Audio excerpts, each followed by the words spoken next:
ধর্ম। ধী ধাতু থেকে উৎপন্ন একটি শব্দ, এটি হচ্ছে ধর্ম। ধর্ম হচ্ছে আমরা যা কিছু ধারণ করব। আমাদের এই যে প্রাত্যহিক জীবন, মানব জীবনে আমরা যখন জন্মগ্রহণ করেছি, এই জীবনে আমাদের কি ধারণীয়, আমরা কি করব, এই ব্যাপারটাই যা কিছু ধারণীয় তাহাই হলো ধর্ম, অর্থাৎ গ্রহণযোগ্য ব্যাপারটা। কিন্তু এমনও তো কিছু আছে যেগুলো ধারণযোগ্য নয়, বা ধারণ করলে আমাদের প্রাত্যহিক জীবন সুস্থভাবে চলবে না। তাই যা কিছু করব আমরা, সেটাই হচ্ছে আমাদের ধর্ম।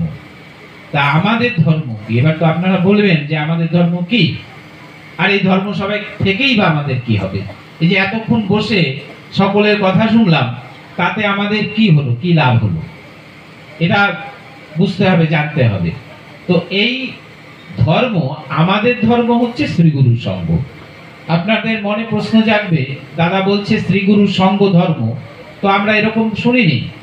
আমরা শুনেছি হিন্দু ধর্ম, মুসলিম ধর্ম, খ্রিস্টান ধর্ম, জৈন ধর্ম, বৈশ্য ধর্ম, পারসিক ধর্ম ইত্যাদি আমরা শুনেছি, আরো আরো আছে, এটা শুনেছি। তা শ্রীগুরু সঙ্গ, এটা তো ধর্ম শুনিনি, এটা গুরুদেবের বাণী। গুরুদেব বললেন শ্রীগুরু সঙ্ঘ এক অনন্য ধর্ম, তোমাদের ধর্ম শ্রীগুরু সঙ্ঘ, এটা গুরুদেব বললেন। অর্থাৎ আমরা যা কিছু না করি না কেন, আমাদের করণীয় কাজ সবকিছুই এই সঙ্ঘকে আমরা জুড়ে রেখে করতে হবে, সঙ্ঘকে ভিত্তি করে করতে হবে, কারণ আমাদের ধর্ম হচ্ছে শ্রীগুরু সঙ্ঘ।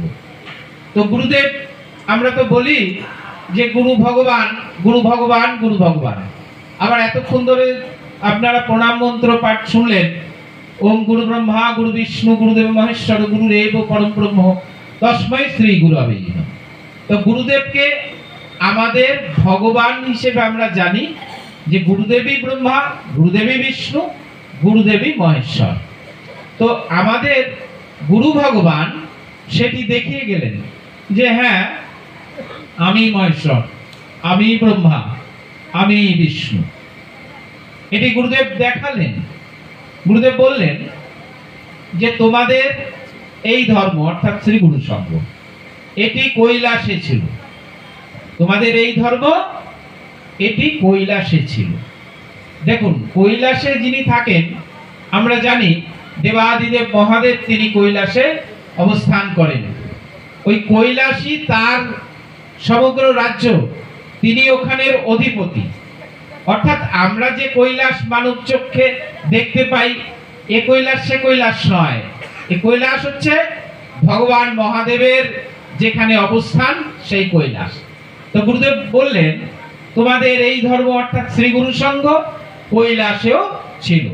তাহলে কৈলাসের অধিপতি ভগবান শ্রী শ্রীমৎ দুর্গা প্রসন্ন পরমহংসদেব, তিনিই হলেন শ্রীগুরু সঙ্ঘের অধিষ্ঠাতা এবং প্রতিষ্ঠাতা। ফলে কৈলাসে যদি শ্রীগুরু সঙ্ঘ থাকে, তাহলে আমার ভগবান স্বয়ং মহাদেব। তিনি আরো দেখিয়ে গেলেন যে হ্যাঁ, তিনি মহাদেব।